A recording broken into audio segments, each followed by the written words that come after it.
ममता दीदी की कहीं और मीटिंग्स होंगी और इस बात का पूरी तरीके से सम्मान है, इसमें कोई प्रॉब्लम नहीं है। लेकिन इस देश में लोकतांत्रिक प्रोटोकॉल कहता है कि जब एक प्रधानमंत्री रिव्यू मीटिंग करने आए हैं तो आपको वहाँ पर शामिल होना चाहिए, अपने राज्य की परेशानियाँ बतानी चाहिए। कल जब फंड की बात आ रही थी तो इतना रो रही थी कि हमारे साथ भेदभाव कर दिया, हमें इतना करोड़ दिया, इतना नहीं दिया, इतना दिया। उनको तो लेडी सिंघम बनना है ना। ममता बनर्जी का जो ये बिहेवियर है इलेक्शंस के बाद से, ये बिल्कुल ठीक नहीं है। ऐसा लग रहा है कि जैसे वो अभी भी इलेक्शन मोड में है। अगर आप रिव्यू मीटिंग में भी सही से बैठ नहीं सकते हैं, ये अपने आप में बहुत ही शर्मसार करने वाली बात है और बहुत ही गलत है। दीदी तो अहंकार से निकले ना। नवीन बाबू जिस तरह से बैठे हुए हैं, काबिले तारीफ है और ये कोई बहुत बड़ी बात नहीं है। लेकिन ममता दीदी जैसी अहंकारी महिला ने इस चीज को एक बहुत बड़ी बात बना दिया है। एक तरफ वेस्ट बंगाल में साइक्लोन यास के आने से इतनी ज्यादा बर्बादी और दूसरी तरफ ममता बनर्जी जो अभी तक सिर्फ अहंकार में डूबी हुई हैं। पीएम नरेंद्र मोदी 30 मिनट तक उनका रिव्यू मीटिंग में वेट करते हैं और उसके बाद ममता बनर्जी सिर्फ और सिर्फ अपनी रिव्यू मीटिंग के जो कागज थे उन्हें थमाकर चली जाती हैं और कहती हैं कि मुझे और भी मीटिंग्स हैं। इस देश का ज़्यादा नुकसान उस कोरोना या फिर तमाम तरह के जो तूफान आते हैं उनसे नहीं हुआ है। इस देश के एरोगेंट और इनकॉम्पिटेंट लीडर्स की वजह से हुआ है, नेताओं की वजह से हुआ है। ममता दीदी की कहीं और मीटिंग्स होंगी और इस बात का पूरी तरीके से सम्मान है, इसमें कोई प्रॉब्लम नहीं है।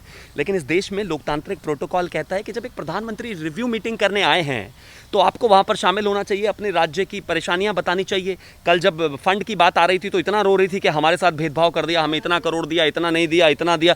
इतना चीख चिल्लाने वाला बच्चा जब प्रधानमंत्री, जब गार्जियन वहाँ पर पहुँचे हैं, बैठ के बताती कि ये परेशानियाँ हैं, आपको ये फंड आपने कम दिया है, आपको हमें ज़्यादा देना चाहिए, हमारा जो नुकसान है वो इतना ज़्यादा है, राज्य में इतनी परेशानी है। लेकिन नहीं, उनको तो लेडी सिंघम बनना है ना। उनको मीडिया में दर्ज कराना है। अगर वो कॉन्फ्रेंस में आती हैं, ऑनलाइन कॉन्फ्रेंस में आती हैं, तो उसके बाद ड्रामा करती हैं कि नहीं, हमारे बारे में हमसे कुछ पूछा नहीं गया, चीफ मिनिस्टर्स को पपेट की तरह बिठाया गया।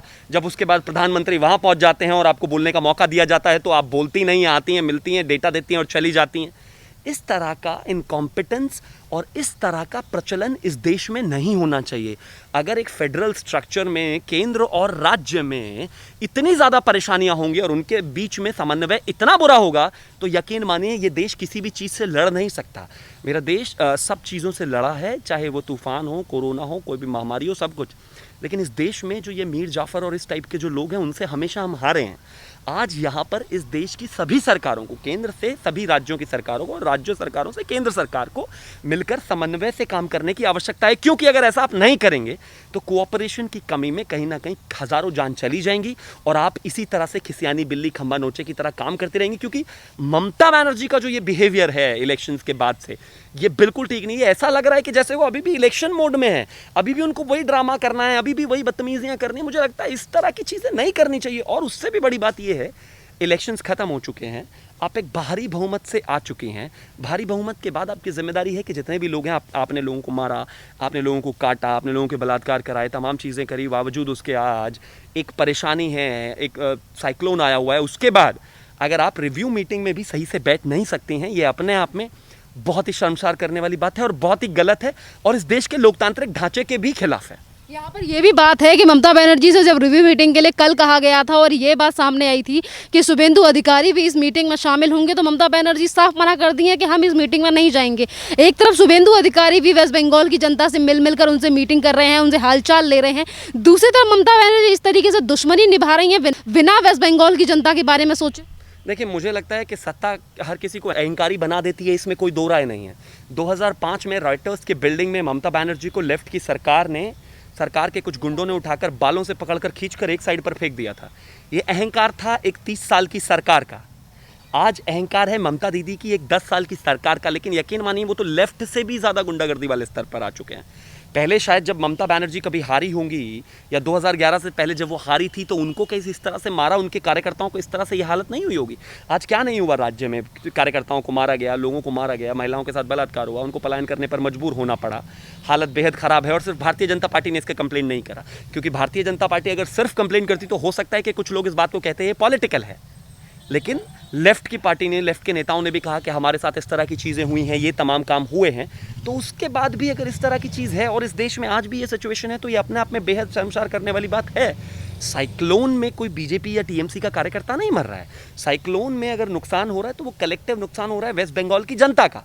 लेकिन अगर आप इसको नहीं समझती हैं, आपका अहंकार सर्वोपरि है, अब चीफ मिनिस्टर बनी है 200 प्लस सीटों से, तो देश राज्य को सर्व करने के लिए बनी है, लेकिन आपका एरोगेंस टूट ही नहीं रहा है, आपका जो टसल प्रधानमंत्री से है वो शायद टूट ही नहीं रहा है, आपका अहंकार इतना ज़्यादा बढ़ गया।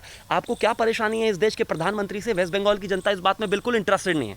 वो इस बात में इंटरेस्टेड है कि आप केंद्र से बात करें, समन्वय बनाएं, बैठक करें और जो धन की आवश्यकता है उसका ट्रांजैक्शन सही से लें और जनता को सर्व करें। ये लेडी हिटलर बनने वाली कहानी है, ये वेस्ट बंगाल की जनता को नहीं चाहिए। आज पीएम नरेंद्र मोदी जो रिव्यू करने गए थे, उन्होंने वेस्ट बंगाल का भी रिव्यू किया और उसके साथ साथ उन्होंने उड़ीसा जाने की बात भी कही और बात ये भी निकलकर सामने आई कि एक तरफ उड़ीसा की जो सरकार है वो ये कह रही है कि हम केंद्र सरकार पे इन सारी चीज़ों की जिम्मेदारी नहीं डाल सकते, हम अपनी जिम्मेदारियों को समझते हैं और उड़ीसा के हालातों को ठीक करने की कोशिश करेंगे। और दूसरी तरफ ममता बनर्जी की तरफ से सिर्फ और सिर्फ आरोप लगाए जा रहे हैं और इस तरीके की चीज़ें की जा रही हैं। तस्वीरें बोलती हैं। नवीन पटनायक जी बराबर में बैठे आदरणीय प्रधानमंत्री जी के और उन्होंने सारे रिव्यू मीटिंग को सही से लिया और उसके बाद तमाम चीज़ों को दिया।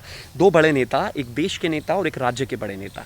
राज्य के जो सबसे बड़े नेता हैं वो देश के सबसे बड़े नेता के साथ बैठे हैं, एक समन्वय बना हुआ है और बताया जा रहा है कि इस तरह से ये नुकसान हमारे साथ हुआ है, ये चीज़ें होनी चाहिए, इतना फंड का आवागमन होना चाहिए, यहाँ पर ये नुकसान है, ये कर सकते हैं, ये कर सकते हैं। इस तरीके से किसी राज्य को एक आपदा से निकाला जा सकता है। हम ऑलरेडी कोरोना में हैं, लेकिन ममता दीदी तो अहंकार से निकले ना। नवीन बाबू जिस तरह से बैठे हुए हैं, काबिले तारीफ है और ये कोई बहुत बड़ी बात नहीं है, लेकिन ममता दीदी जैसी अहंकारी महिला ने इस चीज को एक बहुत बड़ी बात बना दिया है।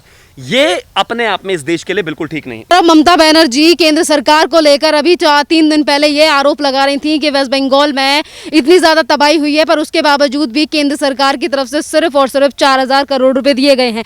यहीं पर जनता की तरफ से ये सवाल उठ रहा है कि जब 2020 में मई के टाइम पे जब इसी तरीके का साइक्लोन वेस्ट बंगाल में आया था तो लोगों तक पैसे नहीं पहुंचे थे और ममता बनर्जी के नेता हैं उन लोगों ने पैसे रख लिए थे। देखिए, कट मनी का कल्चर वेस्ट बंगाल में बहुत ज़्यादा रहा है और ये देश इस बात को बहुत अच्छी तरीके से जानता है।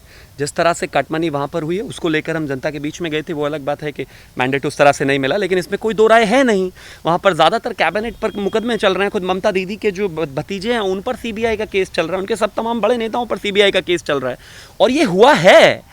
पैसे में कटमनी हुई है, लोगों तक चीज़ें नहीं पहुंची हैं, आम्फन के समय पे भी पैसे नहीं पहुंचे और आज फिर से ये तूफान है, उस पर भी ये मामला हो रहा है। मुझे लगता है इसको पॉलिटिक्स से ऊपर रखने की ज़रूरत है और इसके लिए काम करने की ज़रूरत है, लेकिन उसके लिए सबसे ज़्यादा ज़रूरी है कि ममता बनर्जी इस पर काम करें और इस पर ध्यान दें और ध्यान देने के साथ साथ वो इस देश को और अपनी प्रदेश की जनता को ये दिखाएं कि किस तरह से चीज़ों को बेहतर मैनेजमेंट किया जा सकता है। क्योंकि चुनाव अब खत्म हो चुका है, चुनाव पॉलिटिक्स अब खत्म हो चुकी है, चुनाव बहुत हो चुका है। प्लीज़ चुनाव के हैंगओवर से बाहर आइए और जनता को सर्व कीजिए, क्योंकि आपको केंद्र की आवश्यकता है, केंद्र को आपकी आवश्यकता है और जनता को आप दोनों की आवश्यकता है। मिलकर अगर काम करेंगे तो शायद जनता तक बेहतर कुछ चीज़ें पहुँचा पाएंगे, वरना यही करते रहेंगे कि पैसा आया लूट लिया, पैसा आया खा लिया, पैसा आया जेब में डाल लिया, पैसा आया जनता तक नहीं पहुँचा। 77 तक भारतीय जनता पार्टी पहुँच गई है।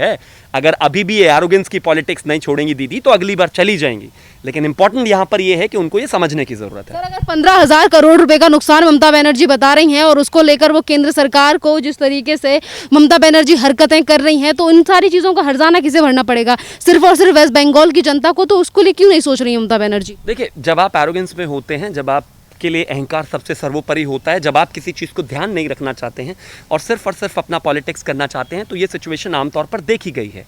जब आप एक लंबे समय तक सत्ता में होते हैं तो आप इतने अहंकार से भर जाते हैं कि आपको कोई फ़र्क नहीं पड़ता किसी के मरने से, किसी के जीने से, जनता किस तरह से क्या हाल में है, आपको उससे बहुत ज़्यादा महत्व नहीं है। लेकिन आप ये ज़्यादा दिन तक नहीं चला सकते, आखिरकार वो जनता जागेगी और जवाब आपको देगी। अब नहीं देगी, 5 साल बाद देगी, लेकिन वो महत्वपूर्ण नहीं है। अभी चुनाव कौन जीता, कौन हारा, क्या हुआ, ये सब बिल्कुल इंपॉर्टेंट नहीं है।